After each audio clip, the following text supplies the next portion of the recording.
asociadas a la inmunosupresión, enfermedades también o tratamientos de trasplantes,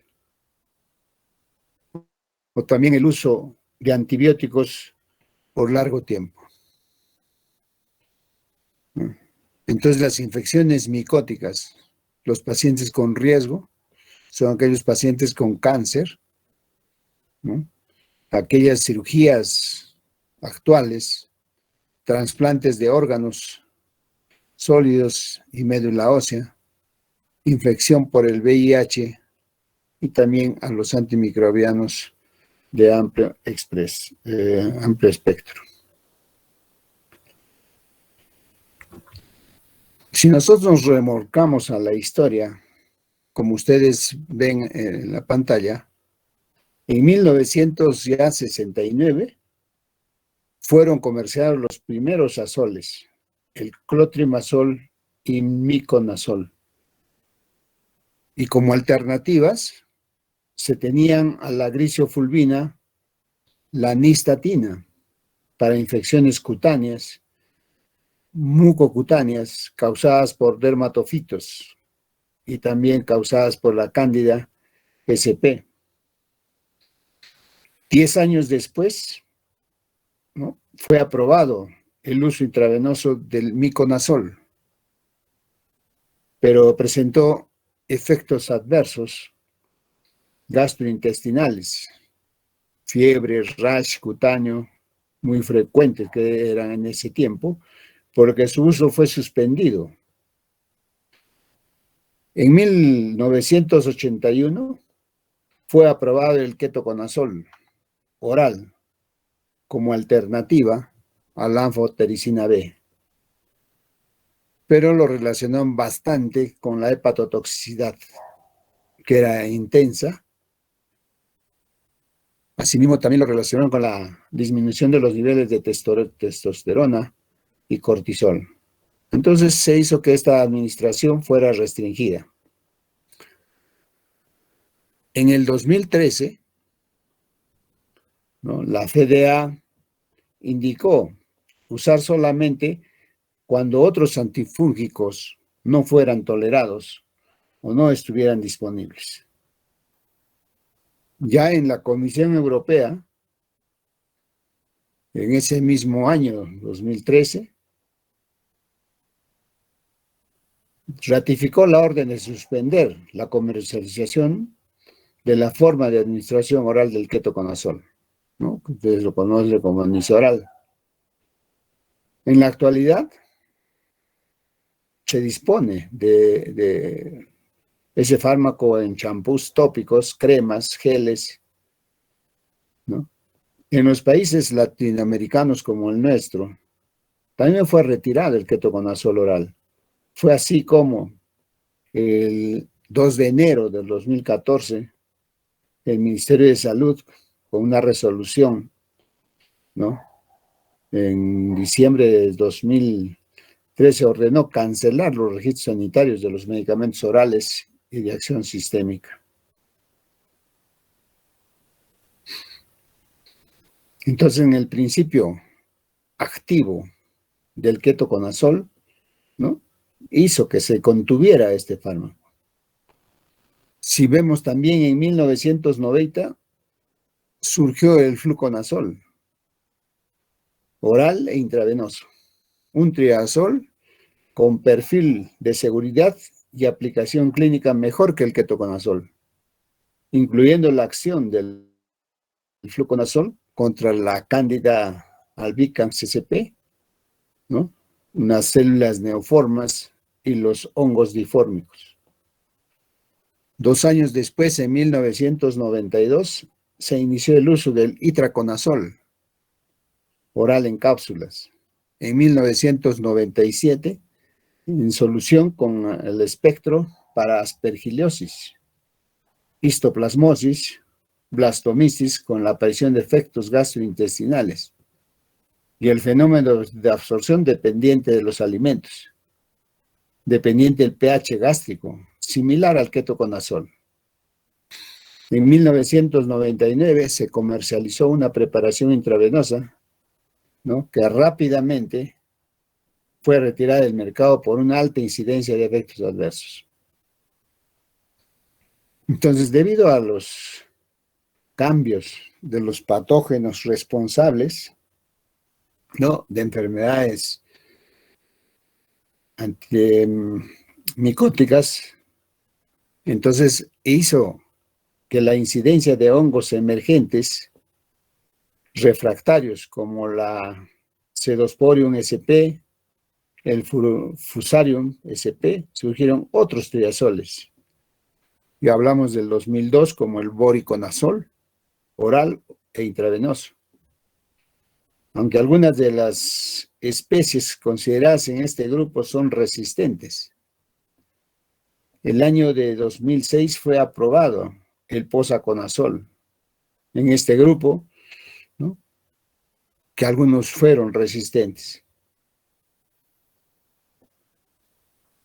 El voriconazol se adicionó en este año, ¿no?, que incluye también los mucorales. En el 2013 se inició la comercialización de las tabletas y el 2014 la presión intravenosa. Esto es importante tener conocimiento porque mucho se ha hablado del uso de antimicóticos en forma indiscriminada, ¿no? Los cambios en las presentaciones farmacéuticas, ¿no?, del posaconazol favorecieron su administración, y también tenemos que tener en cuenta la introducción de tabletas, ¿no? Se superaron ciertas limitaciones para la absorción del fármaco en suspensión. Hay un fármaco reciente, triazol, aprobado por la FDA, el isavuconazol, como alternativa para el tratamiento de las infecciones micóticas y la mucormicosis, ¿no?, que hemos tratado ya en la práctica. ¿Cuál es la química? Si nosotros vemos, los azoles conforman un grupo heterogéneo de antifúngicos que comparten las características de un anillo imidazólico. Ese anillo imidazólico, como ven, está libre. La unión es de enlaces carbono-nitrógenos, ¿no?, pero siempre anillos aromáticos, según los cuales hay cambios en las propiedades físico-químicas. Hay cambios en los efectos terapéuticos y también en la toxicidad de estos fármacos. De acuerdo al número de nitrógenos que tenga el anillo, se dividen a los azoles en dos grupos, ¿no? El primero, que como ven en la pantalla, los triazoles, que tienen 3 nitrógenos en el anillo principal. Y aquí incluyen el itraconazol, fluconazol, voriconazol, posaconazol y sabuconazol. El segundo grupo es los imidazoles, que tienen 2 nitrógenos en su estructura del anillo y corresponden, ¿no?, principalmente al miconazol, clotrimazol, ¿no?, y el ketoconazol, ¿no?, que a la actualidad estamos nosotros viendo su farmacología. Cuando estudiamos ya la membrana citoplasmática, la mayoría de antifúngicos actúan sobre la síntesis de la membrana celular, porque en ella estriban gran parte de las diferencias que existen entre las células fúngicas y la de los mamíferos. Quizás la más relevante sea la presencia en la membrana del hongo, ¿no?, el ergosterol.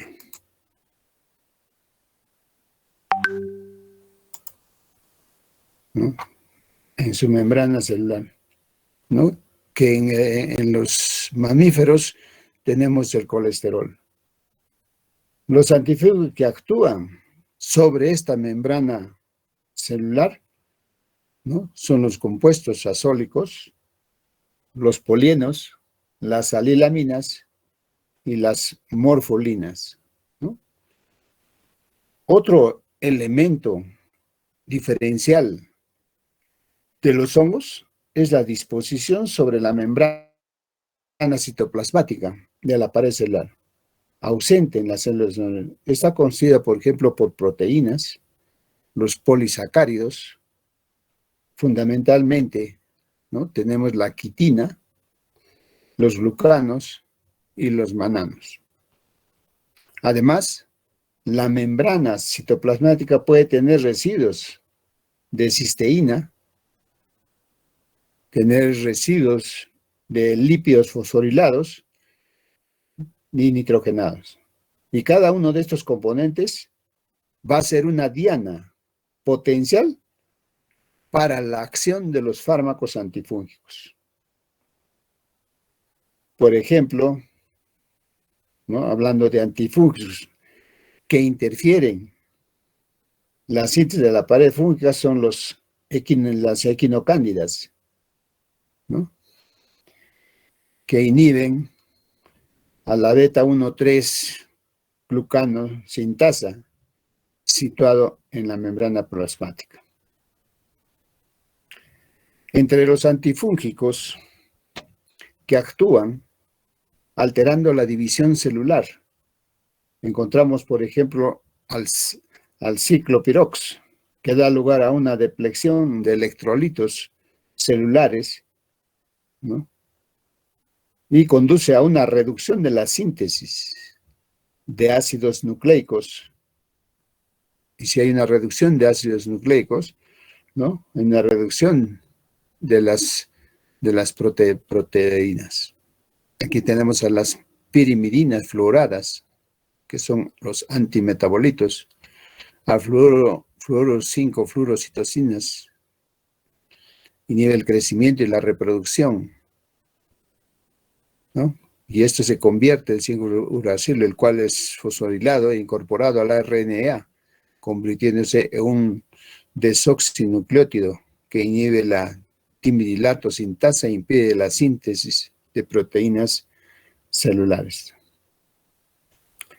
También tenemos que describir los fármacos como agentes antimicóticos locales y tópicos,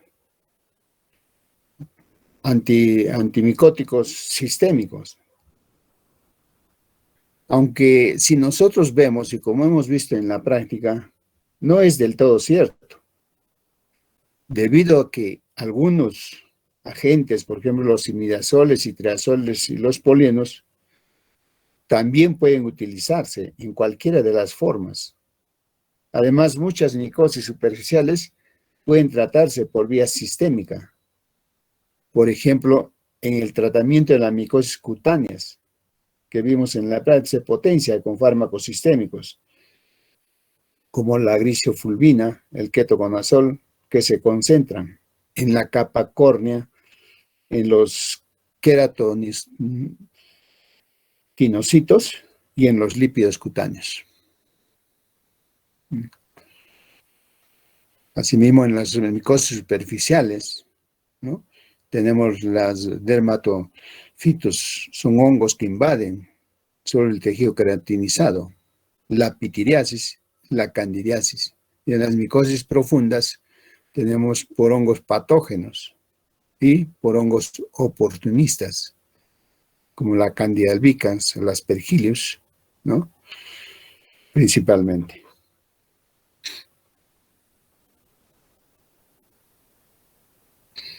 Antes de iniciar, debemos recordar algunos aspectos generales, ¿no?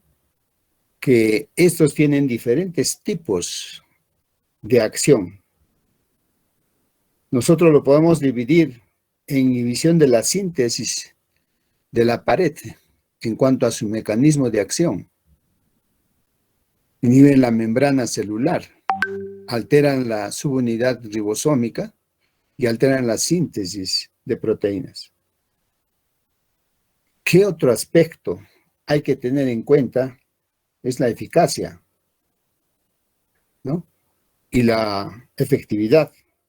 cuando uno va a elegir un fármaco antimicótico, antimicrobiano, tenemos que conocer la sensibilidad y la resistencia de gérmenes a este fármaco. Así también conocer la concentración en el sitio de acción para que estos fármacos lleguen al lugar de acción. Si vemos la selección a las características nombradas, ¿no?, el espectro y la sensibilidad, la concentración en el sitio de la infección y las características del paciente para hacer una selección adecuada, sea las alaninas, la grisofulvina, los polienos, las equinocándidas, los azoles, las fluorocitocinas que vemos en este cuadro. ¿Cuál es la estructura, ¿no?, de la célula fúngica? Hemos dicho que los hongos son eucariotas, unicelulares o multicelulares, ¿no?, las miceliales. Se distingue de los otros reinos, animales, vegetales, protistas, la organización estructural. También tenemos que tener en cuenta la nutrición, absorción de nutrientes, previa degradación de los biopolímeros, el crecimiento y la reproducción, que se da a través de esporas o conillos. Y hablando de los hongos, porque es aquí donde van a actuar los principales fármacos, en este grupo, ¿no?, destacan, por ejemplo, la membrana celular, como ven en el cuadro, ¿no? El principal fosfolípido de estos hongos, ¿no?, es el ergosterol, sitio donde van a actuar gran parte de los antimicóticos.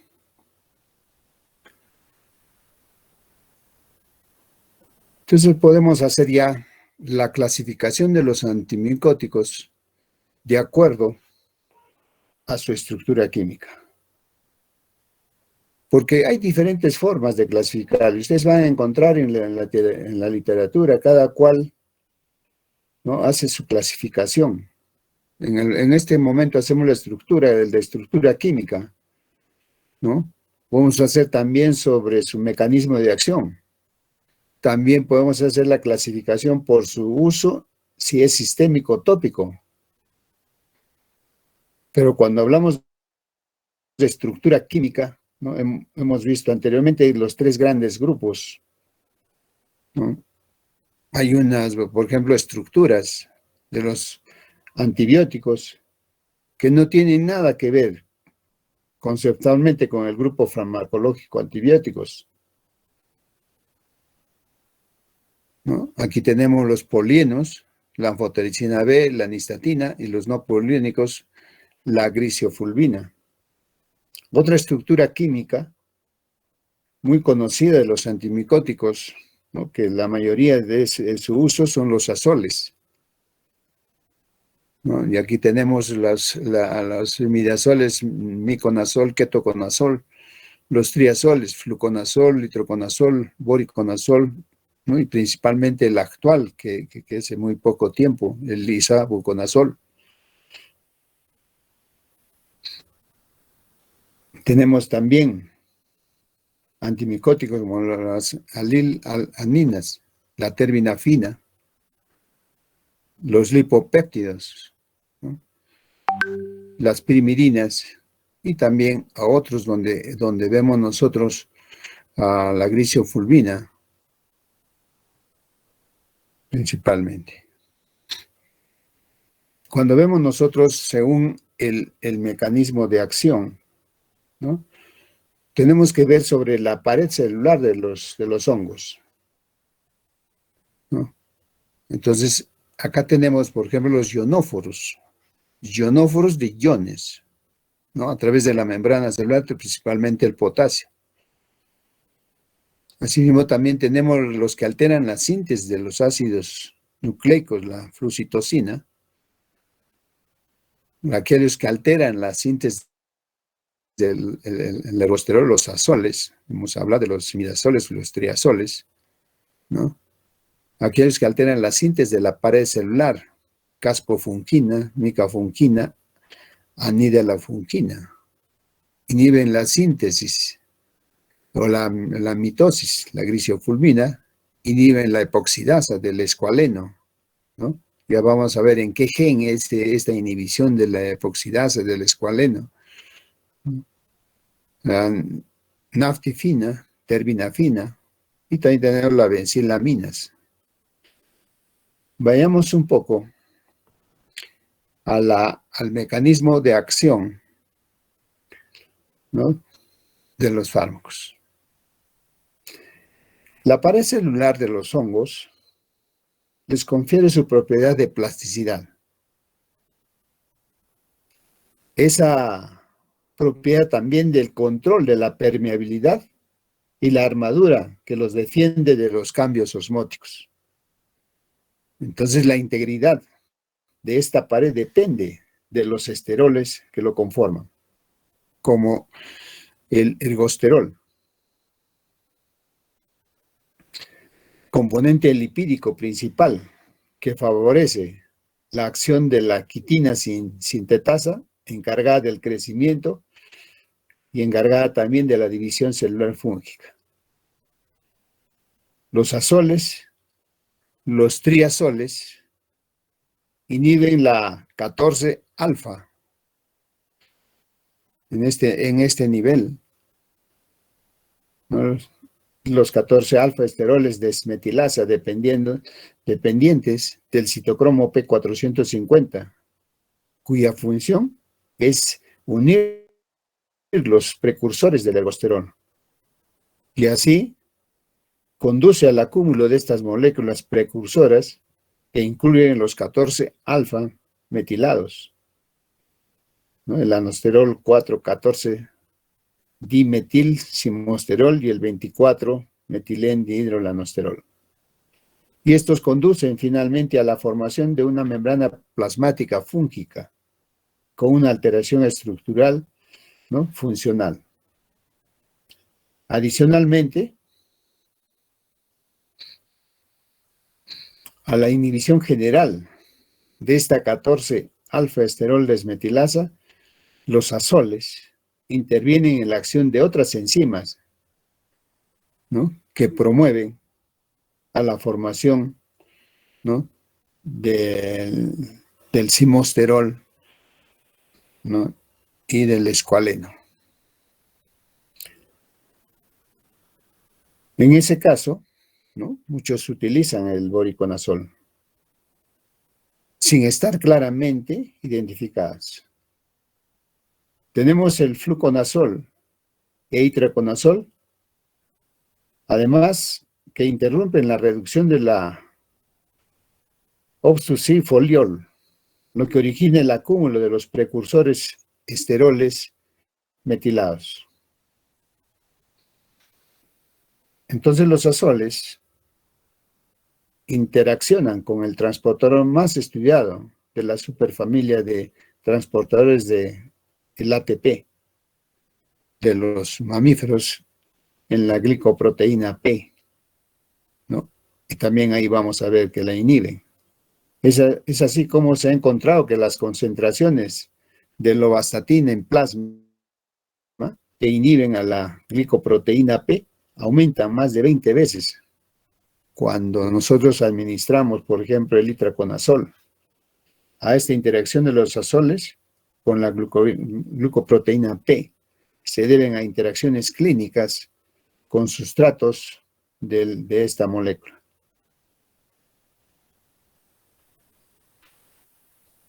Entonces tenemos nosotros que entender los compuestos azólicos, ¿no? Tenemos que comprender dónde actúan las equinocándidas en membrana, los azoles del ergosterol al anosterol, las terminafinas, ¿no? Y poco a poco vamos a estar explicando cada una de estas partes, ¿no? Dónde van a actuar, ¿no? Principalmente acá la 14 alfa, ¿no? Que va a actuar del anosterol a algosterol a nivel de la membrana celular.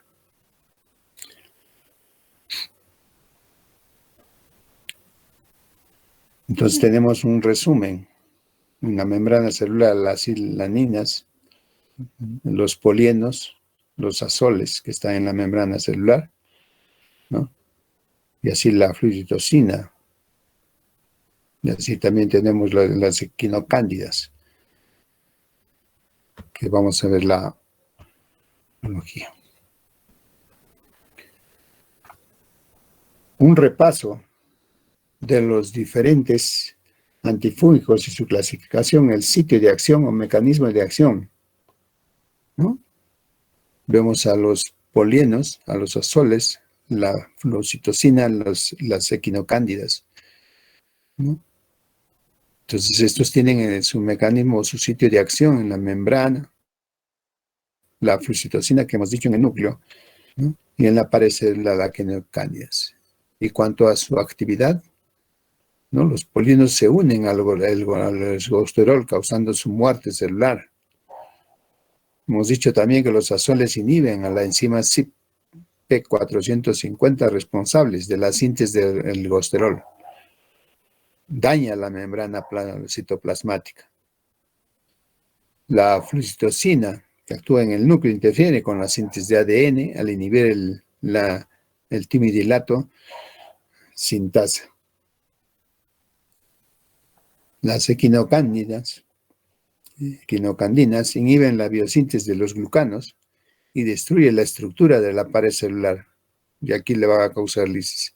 Ya las implicaciones clínicas, ¿no? Los polienos, potente actividad antifúngica de amplio espectro, tienen la anfotericina B. Las implicaciones clínicas de los azoles, actividad fungistática de la potencia y espectro variable, litroconazol, fluconazol, boriconazol, la flucitosina, ¿no? La equinocándidas, la caspangina, la nimicandufina, ¿no? Son nombres que al final nosotros vamos a tener en cuenta casi los principales antimicóticos, ¿no? La otra gran clasificación del uso de antimicóticos, ¿no? Si nosotros vemos que si su uso es sistémico o si su uso es local o es tópico, dentro del uso de los sistémicos tenemos los parenterales y los orales. Los parenterales tenemos la anfotericina B, las equinocándidas, los azólicos. Y los orales, la grisofulvina, los azólicos, terminafina, flucitosina. Y en los locales, tópicos, tenemos los azólicos, ¿no? Nistatina, tolnaftato, bufenafina, alilamina y los orales azólicos. Como se dan cuenta, en color morado, los azólicos tanto son parenterales, orales, tópicos, ¿no? Ya si asimismo tenemos algunos fármacos que también pueden, como el concepto que les di, que no es del todo cierto, que algunos fármacos exclusivamente actúan tanto sistémicos como locales. Ya desde el punto de vista, cuando hablamos de la anfotericina B, que es un macrólido polieno, cuando hablamos de su farmacocinética, cuando hablamos de absorción, estos fármacos son insignificantes. Por ejemplo, en las vías gastrointestinales. Las soluciones diarias y repetidas de venoclisis de complejos de anfotericina B de desoxicolato, ¿no? Que es la dosis de 0,5 a 0,6 miligramos por kilo por día. Entonces genera concentraciones plasmáticas de 1 a 1,5 microgramos por ml al final de este tratamiento con equipo, ¿no?, endovenoso. Y estas disminuyen aproximadamente 0,5 a 1 microgramo.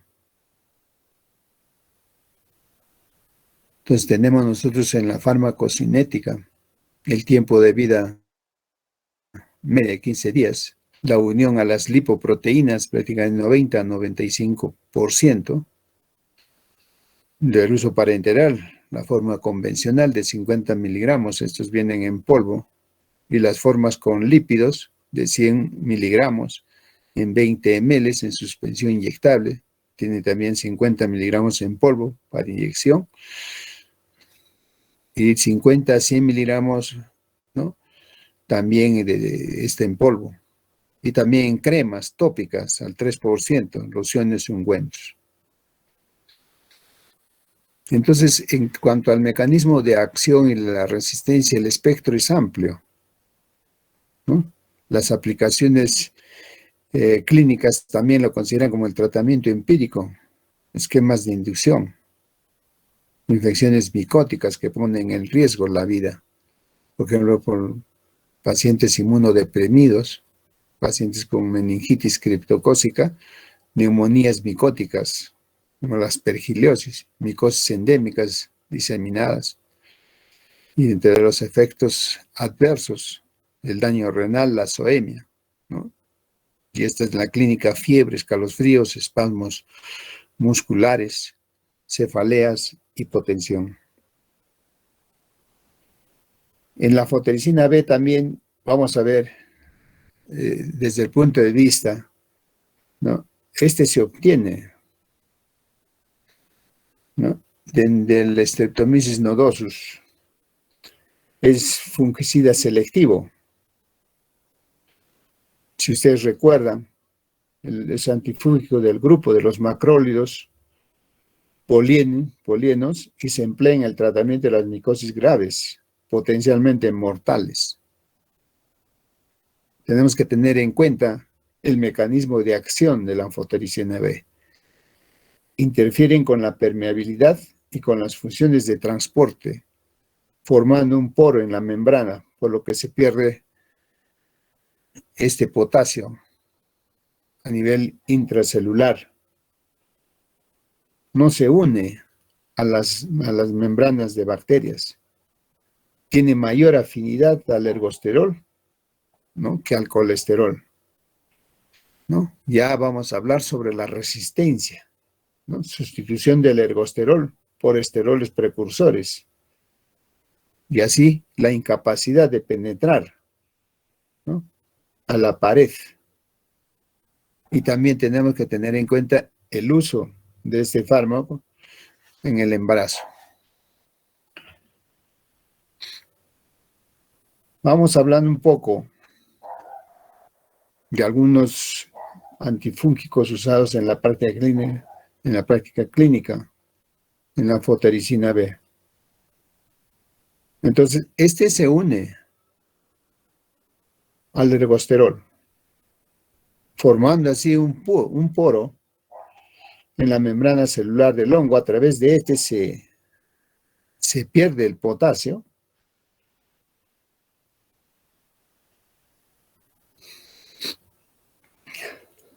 y esto lleva a la muerte celular. Es un antifúngico con amplio espectro, por lo que se reserva para las infecciones fúngicas graves. La administración es por vía intravenosa, logrando una buena concentración tanto en el líquido peritoneal, sinovial, pleural. Sin embargo, no logra buenas concentraciones en el líquido cefalorraquídeo, ¿no? Tiene un espectro fúngico muy amplio en las infecciones graves.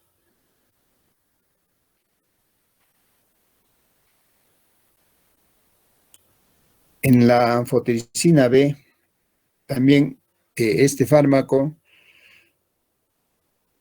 es activo contra la mayoría de hongos. Su absorción es muy baja, del 5%. La vía de administración intravenosa lenta.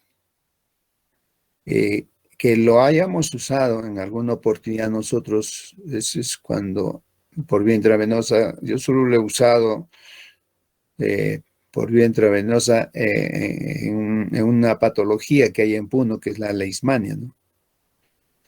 Y con resultados con interrogantes. La distribución, la unión a lipoproteínas plasmáticas de 91 a 95%, ¿no? Tiene un gran volumen de distribución, atraviesa la barrera hematoencefálica y penetra en la barrera placentaria. Su semivida inicial es de 24 a 48 horas.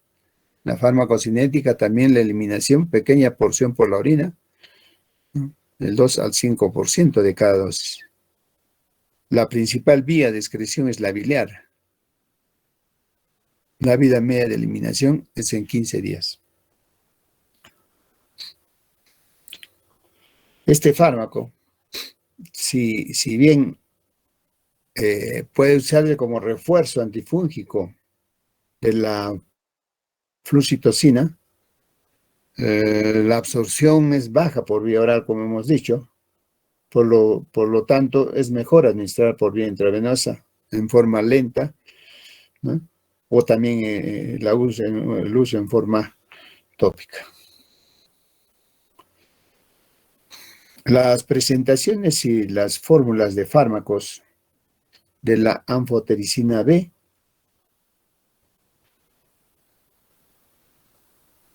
es insoluble en agua, pero se le ha preparado para utilizarlo por venoclisis al unirla a complejos del desoxicolato.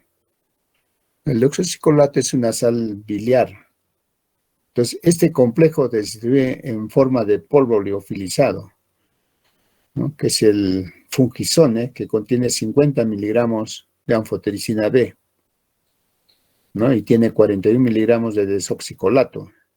Y como amortiguador una cantidad pequeña de fosfato sódico. Aquí también tenemos que tener en cuenta el complejo de anfotericina B de desoxicolato, ¿no? Que en los libros vas a encontrar del C-anfotericina B, AMB, que forma un coloide en agua y sus partículas contienen un dímero mucho menor de 0.4 micrómetros y la dosis terapéutica es de 0,5 o 0,6 miligramos por kilo, ¿no? Se administra en una solución glucosada al 5%. Y también tenemos que ver el tiempo, más o menos en 4 horas. Las dosis vía intravenosa en el adulto es 1 miligramo cada 6 horas. Dosis crecientes de 5 a 10 miligramos por día, ¿no? Y el uso tópico, 1 miligramo, cada 1 o 2 horas.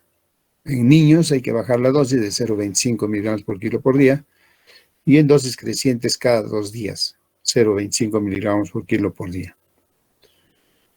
Y las aplicaciones terapéuticas en la esofagitis por cándida, de 0,15 a 0,2 miligramos por kilo por día.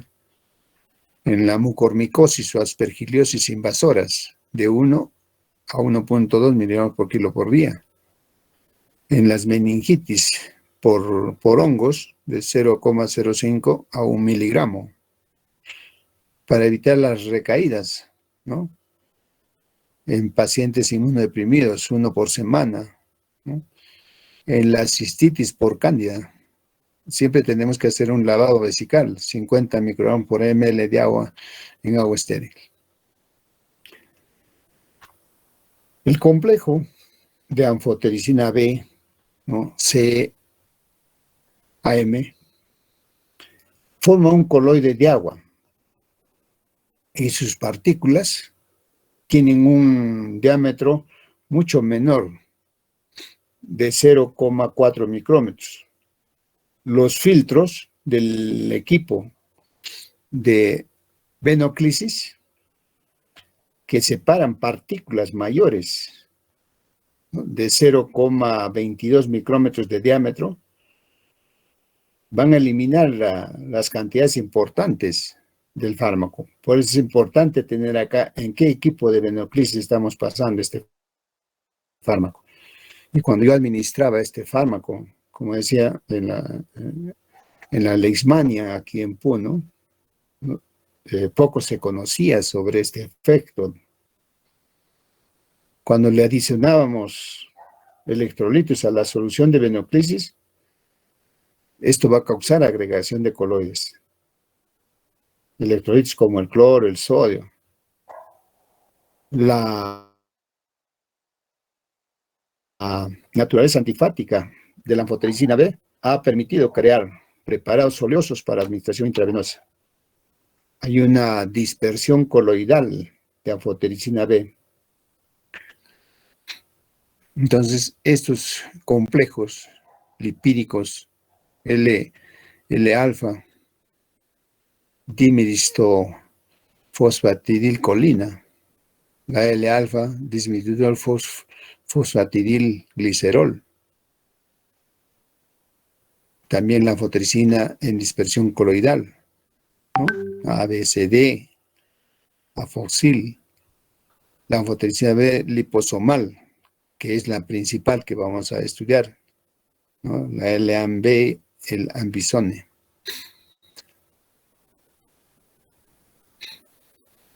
Algunas fórmulas que podemos entender, ¿no?, como propiedades e indicaciones de las formulaciones de anfotericina asociadas a lípidos. La eficacia similar a la anfotericina B desoxicolato convencional, lo que nos va a llevar a menor nefrotoxicidad. Asimismo, también los altos costos indicados en pacientes con infecciones fúngicas sistémicas que presentan intolerancia al tratamiento con anfotericina B desoxicolato o ante la falla renal preexistente. Un aspecto importante de este grupo es el mecanismo de acción desconocido. Hay un secuestro selectivo por parte del sistema retículo endotelial y alta fagocitosis y eliminación lenta de parte del macrófago. Asimismo, en la endocitosis, hasta la liberación del macrófago. Un aspecto también importante en este grupo farmacológico de los antimicóticos, podemos hablar que es en forma general de la anfotericina, es el perfil de seguridad.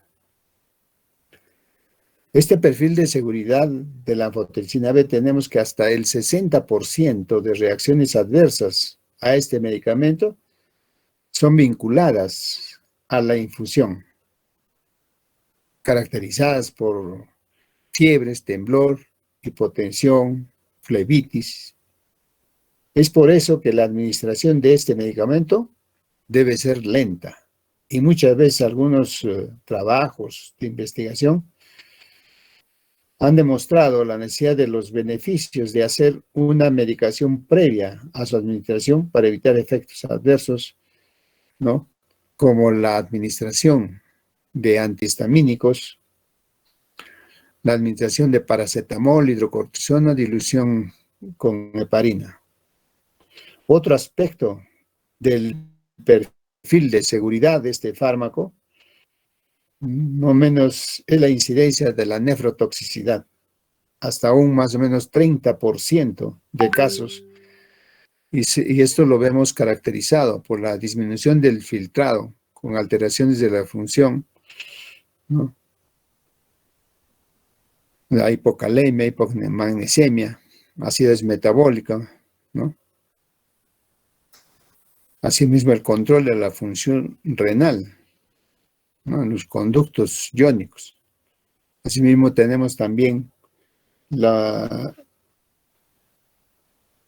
hematológico.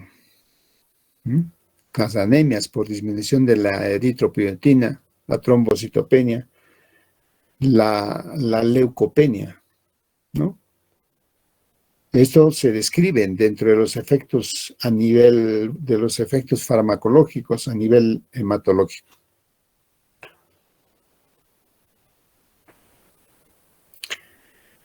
Tenemos las interacciones terapéuticas con anfotericina B, que volvemos a mencionar, la nefrotoxicidad, que va a aumentar con la administración de aminoglucósidos, la ciclosporina, los AINES, el foscarnet, ciclovir, cisplatino, mostasas nitrogenadas, el ACT, aumento de la toxicidad de los digitálicos y relajantes musculares, ¿no? Que actúan a nivel de los iones, de los conductos iónicos. Y se aumenta la pérdida de potasio con corticosteroides y la corticotropina. Vamos a ver también dentro de la clasificación aquellos que alteran la síntesis de los ácidos nucleicos, la flucitosina. La flucitosina, ¿no?, es una pirimidina fluorada que guarda relación con el fluoruracilo y la floxuridina, ¿no? Es una 5-fluoroxitosina cuya fórmula, ¿no?, que nosotros vamos a tener en cuenta. La flucitosina, en algunos textos puedes encontrar como 5-fluorocitosina, cuya acción, ¿no?, vemos que es el precursor de la 5-fluorouracilo, que tiene actividad citotóxica porque se usa en las enfermedades neoplásicas. Estos tienen el mismo efecto, pueden estar en las células fúngicas.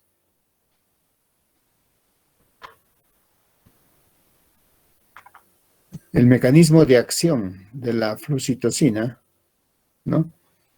Si nosotros vemos en el cuadro, la flucitosina es transportada al interior del hongo, donde es desaminada hasta la 5-fluorouracilo.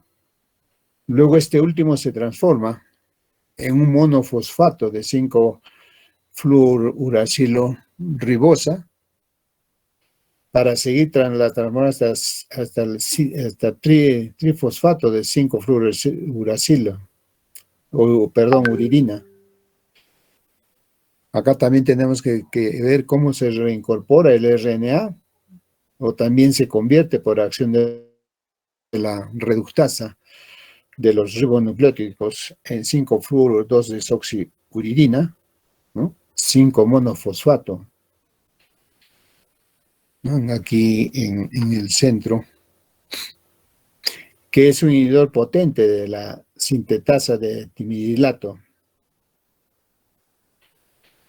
Y así tenemos esta síntesis, ¿no?, en esta parte. Entonces vamos a ver que estas pirimidinas fluoradas 5 acá en el hongo, ¿no?, y también la fluticosina, miren acá a nivel intracelular. Si hablamos nosotros de los análogos de la pirimidina, los hongos usualmente sensibles a la flucitosina son las cándidas y las criptococcus.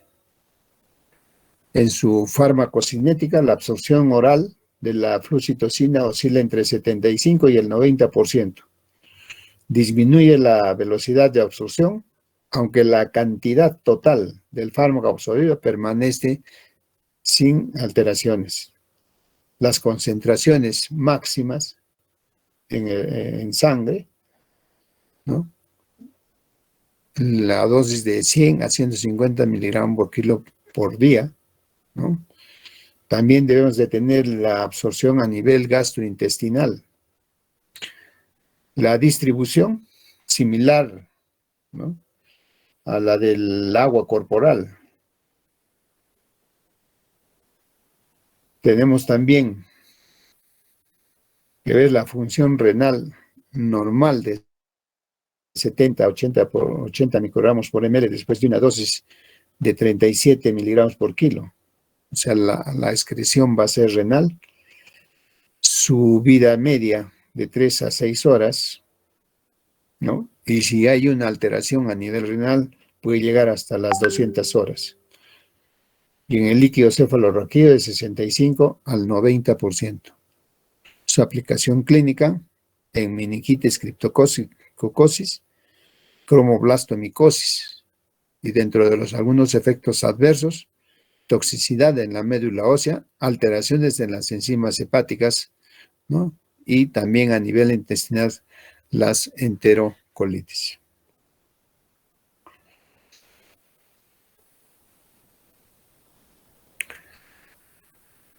Y acá tenemos el cuadro, ¿no?, de las candinas, la capsufungina y la micofungina, anidolofungina, que ya prácticamente no está en uso, pero algunos se sigue usando, que lo que son los inhibidores de la síntesis del glucano, las papulocandinas, A, B, C, D, los lipopéptidos en las equinocandinas, nemocandinas, ¿no?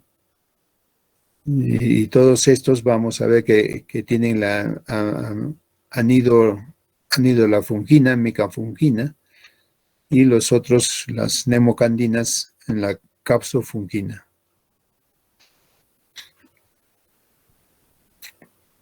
El mecanismo de acción, ¿no?, radica en la inhibición de la 1,3-beta glucano sintetasa,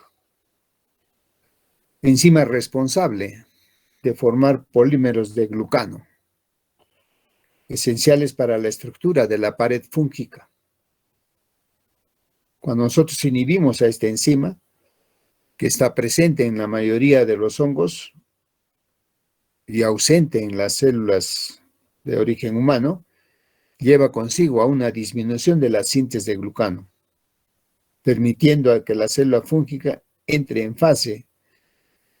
en inestabilidad osmótica, y si hay estos dos casos, ¿no?, posteriormente viene la muerte. Otro antifúngico, ¿no?, en las equinocandinas es la capsofungina. Esta actúa también con efectos de inhibición de la pared celular. Y en este caso, su sitio de acción, vamos a tener en cuenta que es la inhibición de la beta-D-glucano sintasa, ¿no?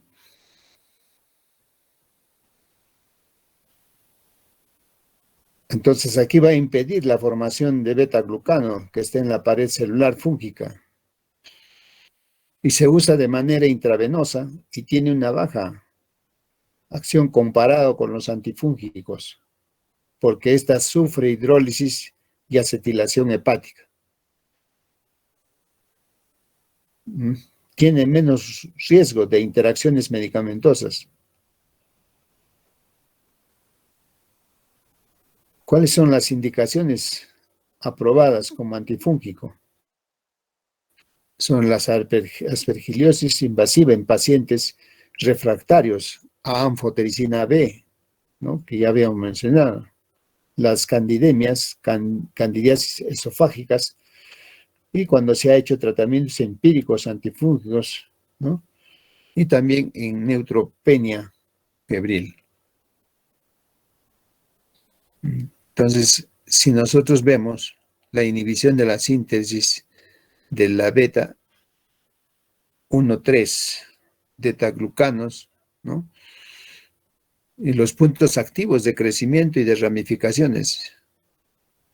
De las levaduras, los brotes fracasan en la separación de la célula madre y, por lo tanto, se producen células osmóticamente sensibles, que lo va a llevar a la muerte.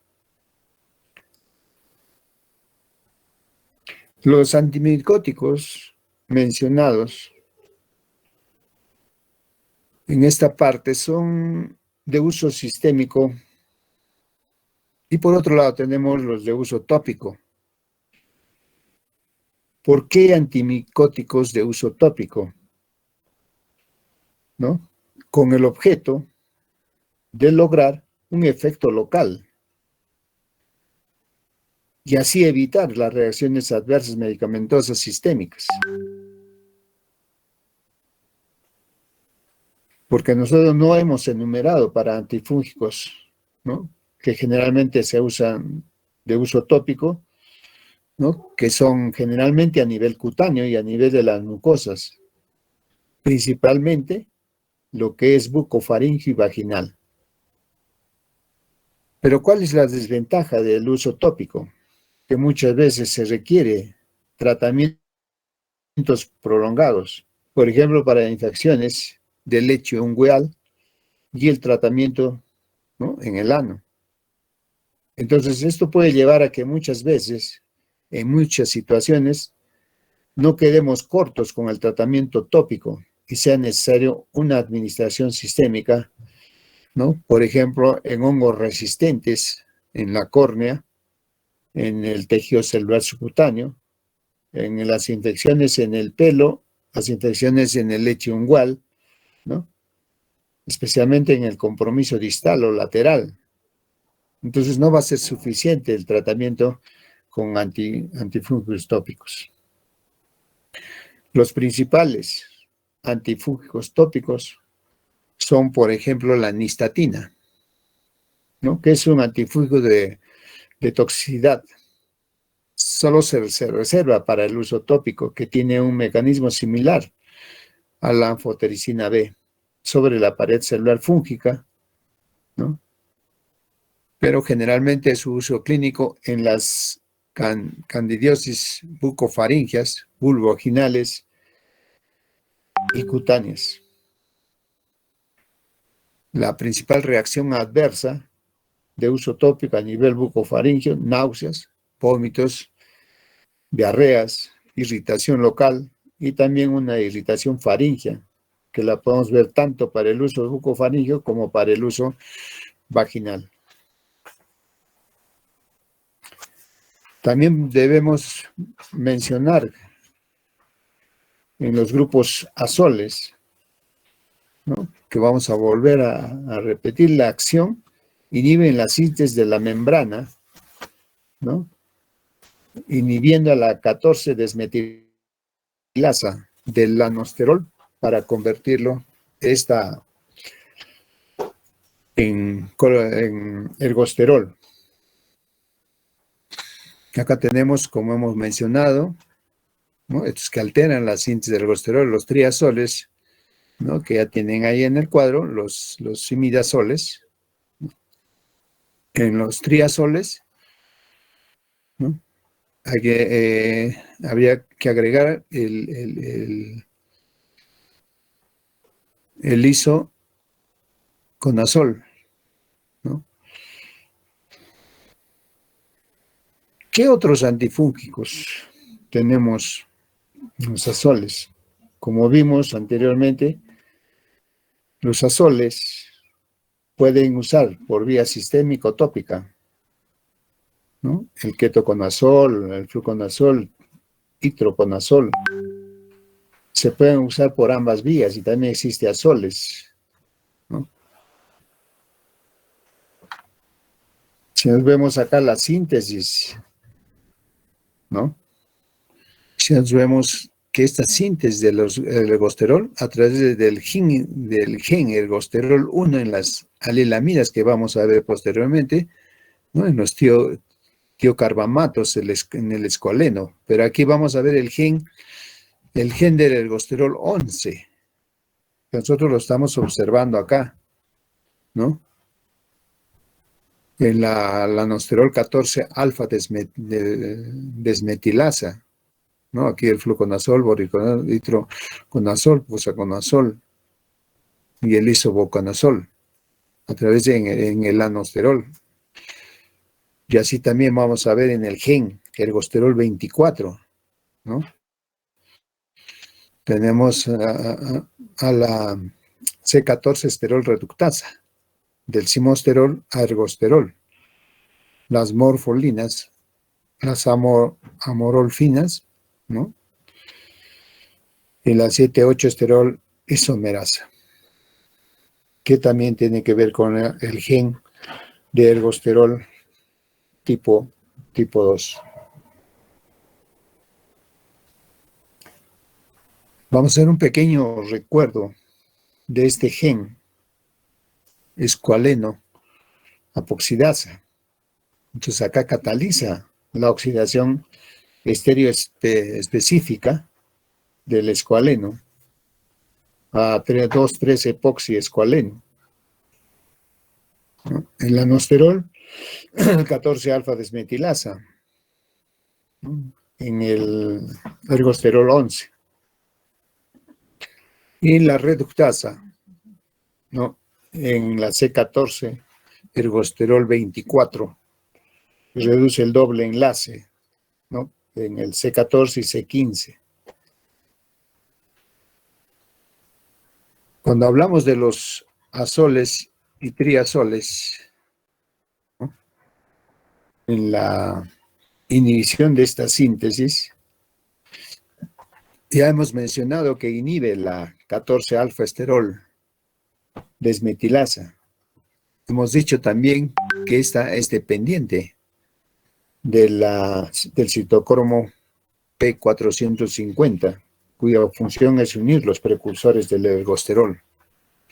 Y esto lo conduce al acúmulo de estas moléculas precursoras que incluyen a la 14-alfa-metilados. Hemos dicho también que es la lanosterol 4,14 dimetilsimosterol y el 24 metilendihidrolanosterol.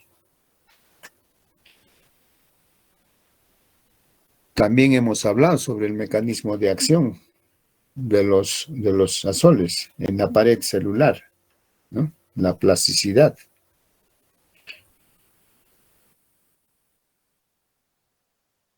En cuanto a los azoles, los imidazoles tópicos, el ketoconazol, ¿no? Que hemos dicho en 1973, producto de la síntesis farmacéutica usado en formas sistémicas en la micosis, la vía oral, alta fijación a proteínas y las formas tópicas.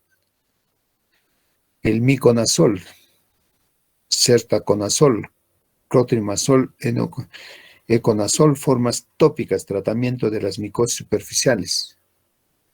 El ketoconazol, el imidazol, comercializado en cremas, espumas, geles, infecciones frecuentes en piel por dermatofitos, en tiña, por ejemplo, en la versicolor y dermatofitis seborreica. El buconazol, imidazol similar al cotrimazol, que se aplica en cremas a nivel vaginal, 1 hora antes, ¿no?, de acostarse. El tioconazol es un imidazol utilizado para la Candida albicans, administrando 4,6 gramos del ungüento antes de dormir.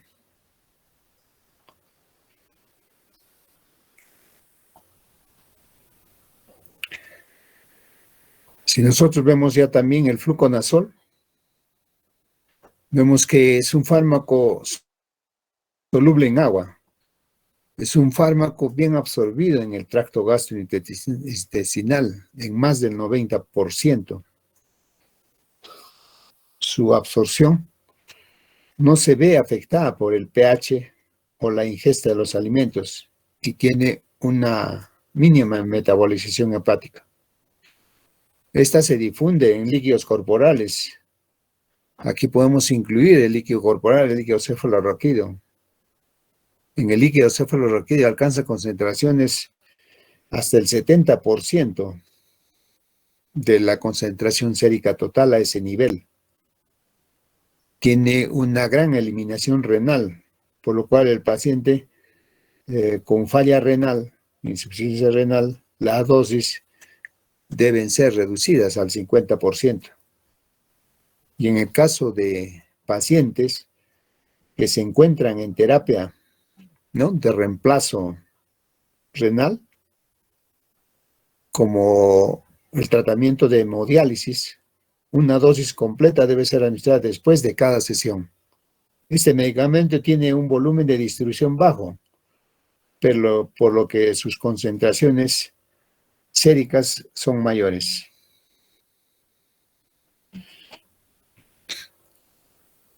Si hablamos ya nosotros de los azólicos triazólicos, podemos también hablar dentro de estos antimicóticos azólicos al posaconazol, ¿no? El itraconazol y el posaconazol comparten varias de sus características farmacológicas. Son pobremente solubles en agua, por lo que requieren ser administrados con ciclodextrina para mejorar su solubilidad, la cual puede ser potencialmente tóxica, como hemos visto en algunos pacientes. El itraconazol como agente más lipofílico. La absorción de todos los azoles se ve alterada en gran medida por la composición de alimentos ingeridos. La absorción del posaconazol se ve favorecida cuando se ingiere con alimentos ricos en grasas. Así también podemos mencionar que la ciclodextrina también se ha utilizado para favorecer la solubilidad del itraconazol cuando administrado por vía oral en solución, y así va a mejorar la biodisponibilidad en comparación con el tratamiento con cápsulas, fenómeno que tiene mayor beneficio para los pacientes inmunodeprimidos. Inicialmente, el itraconazol y el posaconazol tienen volúmenes de distribución elevados y muy variables, lo cual hace difícil la determinación de concentraciones séricas. El itraconazol en la farmacocinética, vamos a ver que interactúan con enzimas microsómicas hepáticas. El uso de ciclodextrano como molécula portadora y la dosis de 100 miligramos a 400 miligramos. El espectro de acción, los hongos difórmicos, el histoplasma, los blastomices y los esporotrix. Entonces, el uso clínico lo vamos a hacer en blastusmicosis, en enfermedades por cándidas, especialmente las bucofaringias, la histoplasmosis, las dermatofitosis y las onicomicosis. Efectos adversos, la interacción con otros fármacos. Cuando hablamos ya de los azólicos, el voriconazol, vamos a ver que es un fármaco pobremente soluble en agua, por lo que debe ser administrado con ciclodextrina. Este medicamento tiene mejor perfil de absorción oral respecto a los demás azoles, porque es más o menos cerca del 100% en ayunas. El tiempo medio hasta la concentración plasmática máxima varía entre 1, ¿no?, a 43 horas. La dosis, cuando hablamos de 200 miligramos, de 1 a 81 horas, ¿no? Y para las de 400 miligramos. También este fármaco tiene un buen volumen de distribución, pero es menor al descrito para el itraconazol, el posaconazol, el isavuconazol, y logra la penetración al sistema nervioso central. Su metabolismo es principalmente hepático y la eliminación es por vía renal.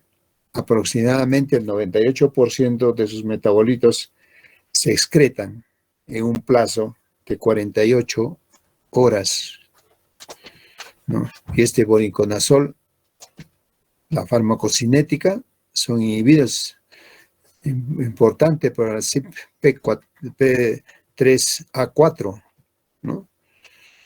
Las dosis son de 400 miligramos por día, ¿no? La aplicación clínica en aspergillosis invasivas, infecciones por cándidas SP, y dentro de sus efectos adversos es teratogénico y también puede causar trastornos visuales. Otra forma de presentación es el posaconazol, la suspensión oral, pero debido a la limitación de su absorción saturable y la alta variabilidad de su biodisponibilidad, dependiendo de la presencia de grasas e incluso de bebidas gaseosas ácidas, ¿no? Se decidió dar un paso a otras formas de presentación del medicamento, como las tabletas de liberación retardada, como las cuales se logró reducir la liberación activa del fármaco en condiciones de un pH gástrico bajo e incrementarla a un pH elevado del intestino. Con esta forma de presentación del fármaco se consiguió una biodisponibilidad del 54%. Con esta forma de presentación del fármaco se consiguió más o menos, ¿no?, de la biodisponibilidad del fármaco. Cuando hablamos de su farmacocinética y la hidrosolubilidad es baja, el tiempo de vida media es 25 horas, las dosis que podemos administrar son 800 miligramos por día, la aplicación clínica, infecciones por cándida, aspergillosis, la mucormicosis, la profilaxis de infecciones micóticas. Y por último, el isavuconazol, fármaco reciente, es un fármaco potente, triazol de segunda generación, ¿no? Recién se ha introducido al mercado. Este fármaco, ¿no?, se administra como profármaco, el sulfato de isavuconazol, que por esterazas del plasma se descompone en la molécula activa isobuconazol y en un producto de escisión inactivo.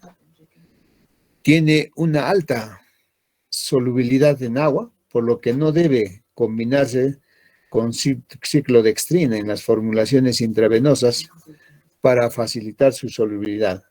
Ese detalle reduce de manera importante la nefrotoxicidad que se ha descrito en algunos trabajos de investigación a causa de la ciclodextrina. El isobuconazol tiene gran volumen de distribución y se encuentra unido a proteínas, ¿no?, plasmáticas en más del 99%, principalmente a la albúmina. Su biodisponibilidad oral alcanza el 98%, por lo que la misma dosis puede ser utilizada para administración oral intravenosa. Y su absorción no es dependiente del pH gástrico o del consumo de otros alimentos. El pico de concentración del fármaco en la forma oral se encuentra a las 2 a 3 horas y después de 1 hora en el caso de la administración intravenosa. Una de las ventajas del isavuconazol sobre otros azoles es su vida media, marcadamente más prolongada, con un promedio de 100 a 115 horas, describiéndose en algunos trabajos hasta 130 horas. La segunda ventaja más grande del isavuconazol corresponde al muy buen volumen de distribución, alcanzando una gran concentración en tejidos como hepático, a nivel biliar, a nivel de las glándulas suprarrenales, especialmente en la corteza suprarrenal, en el tejido adiposo, con las concentraciones más bajas en el hueso en el lente ocular, en las vesículas seminales y en el bulbo olfatorio.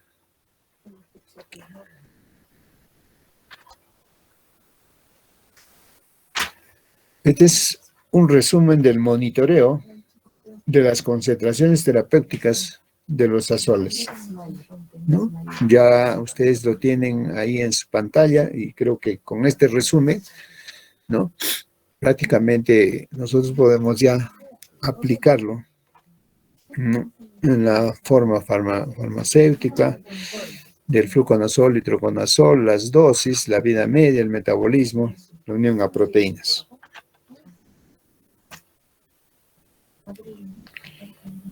Con esto hemos terminado, ¿no? ¿Alguna sugerencia, algún comentario? Señor delegado, las prácticas se va a suspender para mañana nomás, ya son las 8:49. Ya, doctor, está bien. Ya. Muchísimas gracias y hasta pronto. Hasta pronto, doctor.